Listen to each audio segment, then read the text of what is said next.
se lanzó esta Agenda Integral de Verdad, Justicia y Reparación para las violaciones a los derechos humanos cometidas en el estallido social. Vi ayer varias notas de prensa dedicadas a ello. Estaba la senadora Fabiola Campillay también.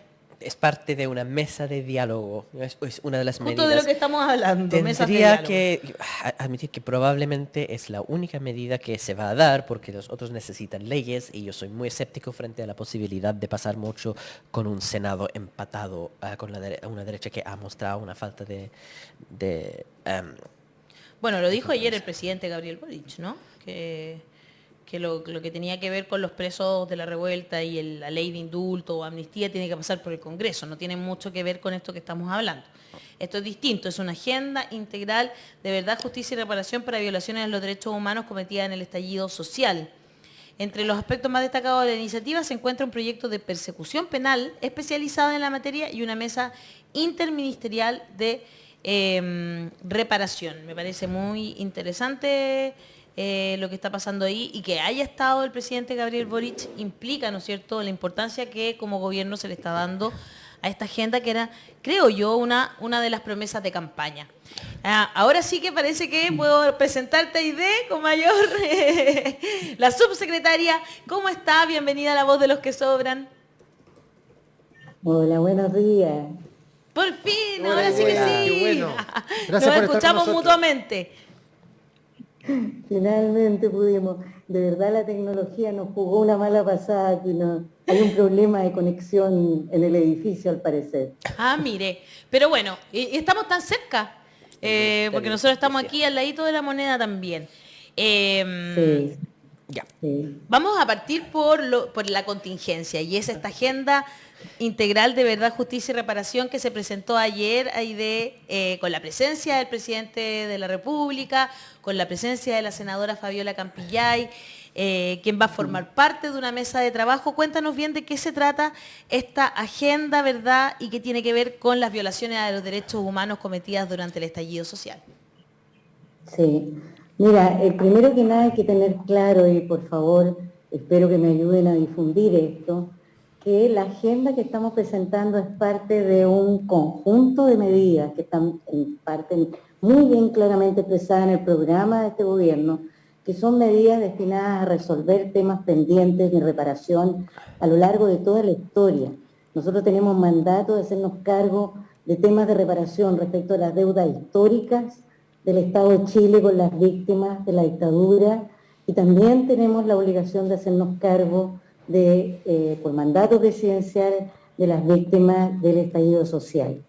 La agenda que anunciamos ayer es una agenda que se enmarca dentro de ese proceso, de un proceso global que pretende a lo largo de todo el gobierno ir abordando cada uno de estos temas. Y se nos ha pedido que hagamos con la mayor brevedad el abordaje del tema del estallido. Eso no significa que no estemos simultáneamente avanzando en temas que tienen que ver con las deudas históricas, ¿ya?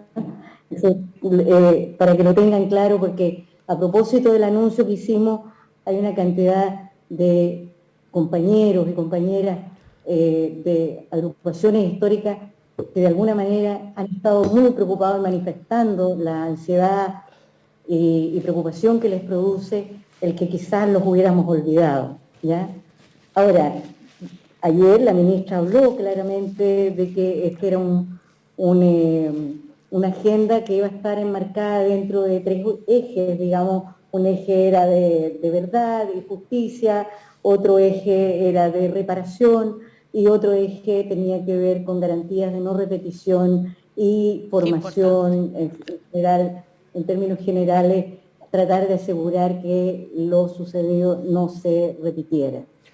Esos ejes se bajan en temas específicos, de los cuales creo que uno de los aspectos más interesantes es que no mucha gente le ha dado la relevancia que tiene, ¿no?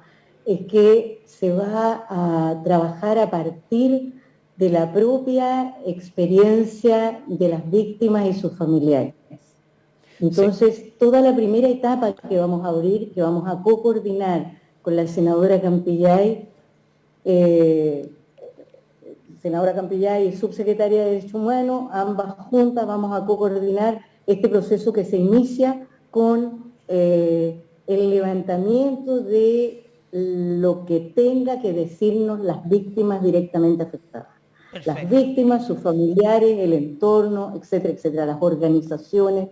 Vamos a hacer una serie de mesas territoriales a lo largo de lo que queda del año, en la cual vamos a ir escuchando y vamos a ir recogiendo lo que han sido las experiencias, opiniones y que lo que la propia gente estime que debe ser un proceso de reparación sea lo que quede plasmado para que luego el equipo que se haga cargo de aquello pueda ver de materializar. Eso es una secretaría ejecutiva que se va a constituir a partir del cierre de ese proceso. Entonces, esta dimensión participativa es probablemente la única gran diferencia que hay respecto a todos los procesos anteriores que se han llevado adelante, en donde, sin desmerecer la aportación que han hecho personas de gran peso académico, político, etcétera, etcétera, sin duda alguna no era las víctimas directamente afectadas, ni sus organizaciones, y por lo tanto las posibilidades de no interpretar correctamente lo que había que hacer o lo que era la demanda de los ciudadanos afectados que fueron agredidos, que fueron agraviados por el accionar del Estado de Chile, dictatorial en este caso, finalmente ha terminado en graves problemas que no siempre han podido ser resueltos a lo largo de estos años. Por ejemplo, los sobrevivientes de prisión política y tortura siguen luchando por tener una comisión calificadora que les permita reconsiderar a personas que quedaron fuera, 10.000 y tantas personas que quedaron fuera, se sigue peleando por los 50 años que fueron impuestos, etcétera, etcétera. Pensamos que podemos contribuir notablemente a superar ese tipo de conflictos en la medida que lo hacemos a partir de lo que se levanta desde los propios territorios, desde las organizaciones y desde las víctimas directamente afectadas. Con verdadera participación. Qué interesante lo que van a hacer, porque claro, es inédito en nuestro país una mesa como esta de trabajo. Hassan. Sí, muchas gracias por la entrevista, subsecretaria. Se agradece mucho este proceso, esta agenda integral, evidentemente después de lo que pasó durante el estallido y con el gobierno de Sebastián Piñera violando los derechos humanos de forma sistemática.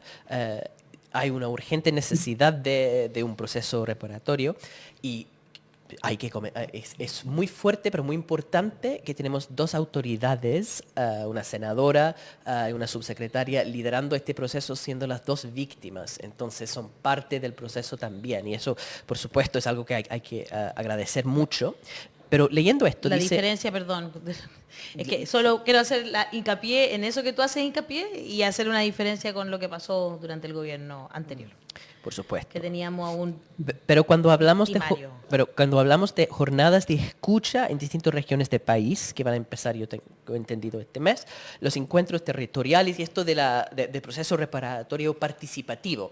Quería entender un poco mejor cómo es esto de lo participativo, porque ya se escucha, se recopila toda la información de cómo lo han pasado las víctimas de violación de derechos humanos, pero posterior a este proceso de escucha, ¿cómo espera que se use esa información?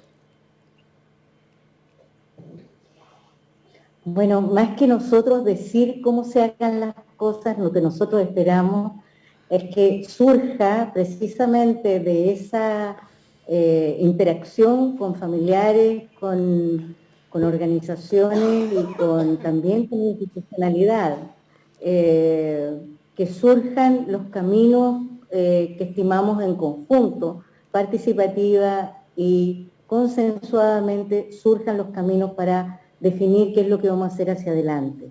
Los procesos participativos son procesos que no son fáciles, pero son necesarios. Una nueva etapa democrática requiere cada vez más de la ampliación y profundización de modelos de participación y de protagonismo de las organizaciones y la sociedad que se puedan expresar también respecto de los dolores que tenemos que atender. nos importa mucho aquello. Ahora el cómo exactamente más bien va a quedar radicado en la Secretaría Ejecutiva, que luego va a empezar a operar. Esa Secretaría Ejecutiva, que también va a estar coordinada por la senadora y por mí, esa Secretaría Ejecutiva va a estar también, va a contar también con representantes que hayan elegido los propios encuentros territoriales. Y allí van a haber mezclas de encargados territoriales con representantes de los distintos ministerios involucrados que tienen que materializar las reparaciones que se estimen que hay que impulsar y bueno, obviamente aquellas que son factibles de llevar adelante. Ese proceso es un proceso que además va a tener que definir un perfil de calificación y un proceso para reparar de la manera integral que el proceso anterior haya definido. Hay a ratos la idea, tal vez el libre mercado contribuyó en ello grandemente, hay a ratos la idea de que la reparación es siempre bono o dinero. Claro. Sí. A ratos la reparación es muchas veces reconocer la dignidad de la persona. A ratos la persona lo que necesita es poder seguir su vida laboral o estudiantil. A ratos lo que la persona, después de haber sido agraviada, requiere es que lo atienda un kinesiólogo y le permita volver a mover las piernas. A ratos lo que las personas necesitan es que se reconozca su derecho a ser alguien que defiende una causa y lo hace públicamente y se manifiesta públicamente. Entonces, en este debate que vamos a abrir también es un debate en el cual va a estar en el medio el tema del derecho a la manifestación, el derecho legítimo que tiene todo ciudadano a expresar disenso. Claro. Y también en materia de garantías de no repetición, que aquí quizás me estoy saliendo un poquito de lo que Hassan me pregunta, pero como va todo imbricado, Sí. lo que ocurre es que necesariamente al darse ese debate, lo que va a tener que derivar de allí es que vamos a tener que hablar de la formación y de las medidas que hay que tomar respecto de nuestras fuerzas de orden y seguridad. Totalmente, con un perfil de respeto absoluto a los derechos humanos, también a través de opciones de desarrollar también esta formación en la escuela, ¿cierto? Sí. En la educación primaria y secundaria también. Yo creo que la perspectiva multifactorial, idea que usted está presentando en este proyecto, es la adecuada, es la necesaria, es la que hacía falta hace mucho rato. Y de verdad que en lo particular me siento muy orgulloso de que usted sea parte de esto y esté presentando un programa que sea tan completo y que en el fondo abriga tanta esperanza para mucha gente que había visto cómo esa esperanza había desaparecido o estaba minada. Pero le quiero preguntar, porque el tema de los derechos humanos siempre nos ofrece posibilidades y situaciones que nos llevan a distintos planos del debate. Quería saber su opinión y se había visto el reportaje que se dio en la red durante el fin de semana, donde aparece una denuncia que hace un grupo de conscriptos que tenían entre 18 y 20 años durante la época del régimen militar y que hace rato vienen reclamando para ser también tratados como víctimas de tratos crueles, inhumanos, degradantes, torturas, traumas. Es decir, ellos quieren ser considerados víctimas también de la dictadura. Pero ¿qué ocurre?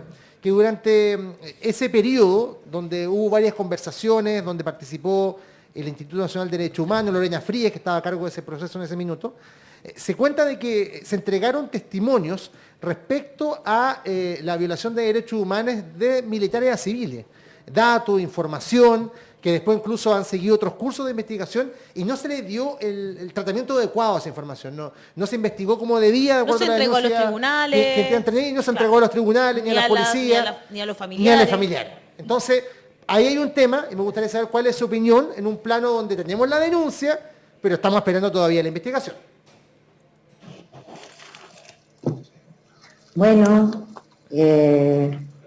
la verdad es que esta es una situación de la cual nosotros nos enteramos a mediados de abril. Fueron recibidos en audiencia, una vez más, los conscriptos que evidentemente han tenido un un largo camino que han recorrido desde incluso tiempos de dictadura, tratando de obtener más que compensación y reconocimiento como víctimas, inicialmente, por lo que entendí, que al menos les pagaran los años extras que los hicieron servir por cama y comida, con la excusa de los estados de excepción que los obligaban a permanecer en los cuarteles. La conscripción obligatoria, además, hay que tener presente que tiene un fuerte componente de clase. Sí. Nunca, otra cosa que los patipelados cumplieron, conscripción obligatoria. Es cierto. Dicho esto, y habiendo además siendo testigo en mi época de joven de barrio, siendo testigo de cómo fueron llevados jóvenes de 15 y 16 años que no tenían edad de conscripción obligatoria, tengo claro que uno puede a lo largo de la vida y de las circunstancias ser víctima y victimario a la vez. Bien saben ustedes, estaban, me parece, comentando la existencia, la exhibición del documental Aide y el pez volador, ¿no? Y ahí uno tal vez no lo muestra directamente el documental, pero toda persona que ha pasado por una experiencia de sobrevivencia a la prisión política y a la tortura sabe que incluso el mejor compañero en una circunstancia particular puede llegar a convertirse en un victimario. Eso solo lo digo para que pongamos en una dimensión de humanidad y no de culpabilizar de antemano a todo el mundo, ¿ya? Lo siguiente es que evidentemente aquí sucedió algo de lo cual nosotros nos dimos recién por enterados, digamos, supimos, a mediados de abril, como les digo, y inmediatamente yo di instrucciones para que se buscara la información. Ya. Porque evidentemente había algo muy extraño en esto.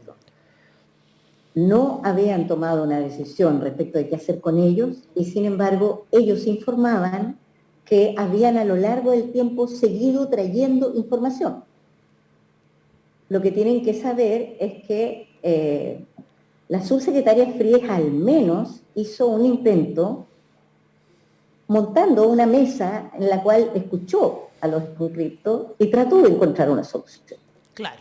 Y así es como se les pidió la información. Eso no tengo para qué explicarlo más yo, porque evidentemente ella ya ha dado todas las explicaciones que corresponden. De hecho, yo la cité inmediatamente y ella me dio la misma explicación a mí. Ahora, luego desarrollamos un curso de acciones para efectos de...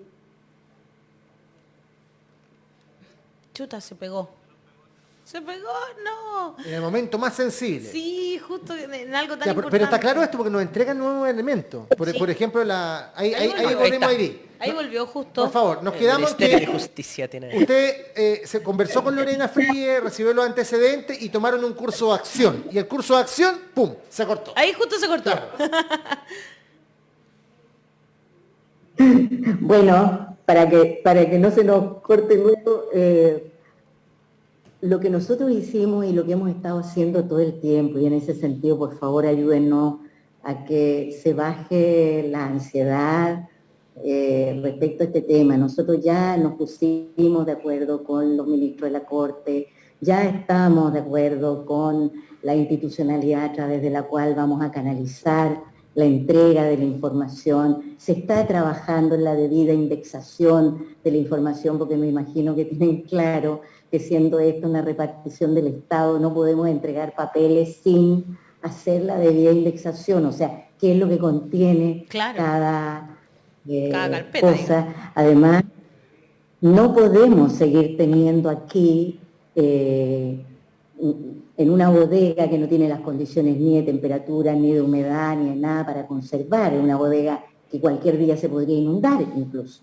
Claro. ¿Ya? Entonces, tenemos que preocuparnos, por un lado, de poner a recaudo esa información de la cual, como les digo, hace un mes y una semana prácticamente hemos estado tomando medidas para resolver, y poner a la mayor brevedad a disposición de los tribunales, que si no, quizás no los miles, pero sí, como acordamos con las respectivas ministras y ministros, acordamos que en las parcialidades a medida que fueran siendo debidamente indexados, como les digo.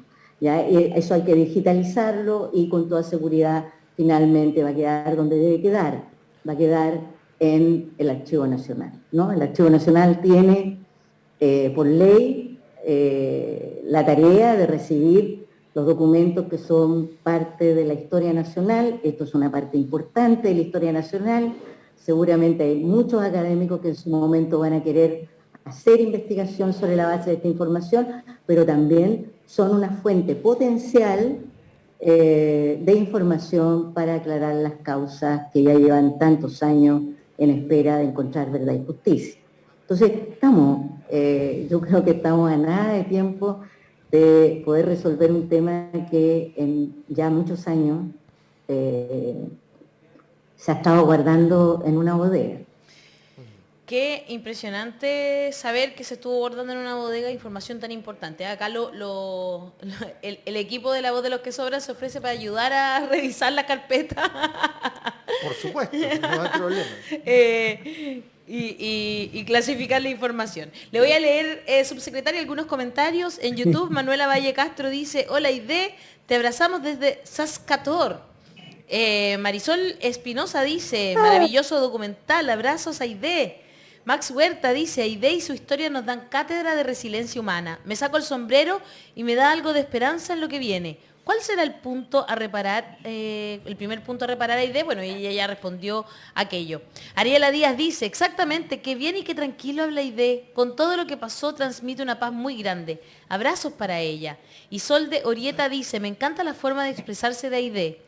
Y luego añade: Fabiola, senadora, y Aide son dos inmensas mujeres y que estén encabezando este programa nos da mucha esperanza. Es nuestro público que está comentando, Aide, esta conversación. Yo, así como para ya cerrar una reflexión final, el hecho de que una persona que es sobreviviente de la prisión política, de la tortura, esté a cargo de una subsecretaría tan importante, ¿crees que te da una sensibilidad distinta a la que han tenido otros subsecretarios en el tema? Que es lo que la gente aquí como que comenta, ¿no? Mira, yo creo que, no sé, es complejo que a ratos he tenido una interacción no siempre de lo más fluida ni cordial con mis antecesoras, ponga a dar opiniones al respecto, pero quienes me conocen saben perfectamente que puedo ser muy dulce y muy tranquila, quizás muchas veces, pero soy persistente y soy muy dura de cabeza. Entonces, y las antecesoras me conocieron así, y bueno, pero eso puede ser una característica de una dirigente social. Lo que sí creo que es una contribución notable y de la cual me siento profundamente orgullosa, es que hemos abierto este lugar a la comunidad en su conjunto, a las diversidades, a los pueblos originarios, a las organizaciones históricas, a las organizaciones actuales.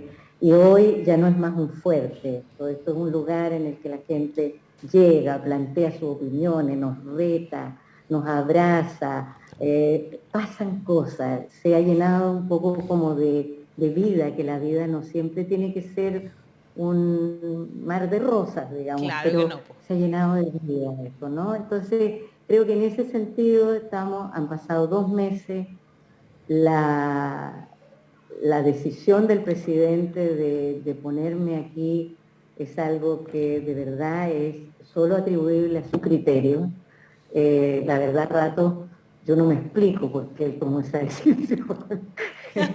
A ratos me veo más con mi megáfono y mi lienzo allá abajo en la calle, digamos, pero creo que estando aquí uno puede hacer una aportación sin duda en correr los límites, los cercos y en poder, desde la propia realidad y desde el conocimiento que uno tiene directo de las organizaciones y de los temas que nos aquejan, creo que efectivamente bien vale la pena estar aquí, trabajar mucho y tratar de empujar los carritos de la historia en la dirección más apropiada y escuchando a la gente y trabajando en conjunto con ellos, ¿no?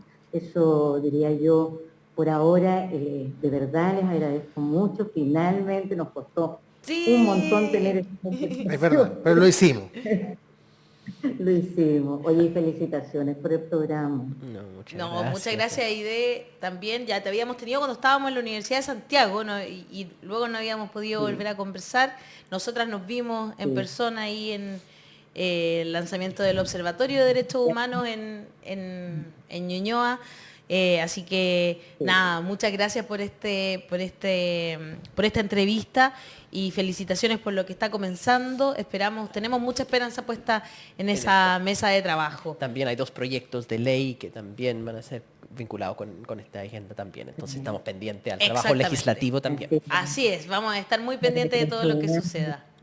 Siempre. Eso. Seguimos Un abrazo. conversando. Seguimos conversando. Exactamente. Muchas Por gracias, supuesto, Aide. muchas Que esté muy bien. Que le vaya Chao, muy chao. bien. Chao, chao.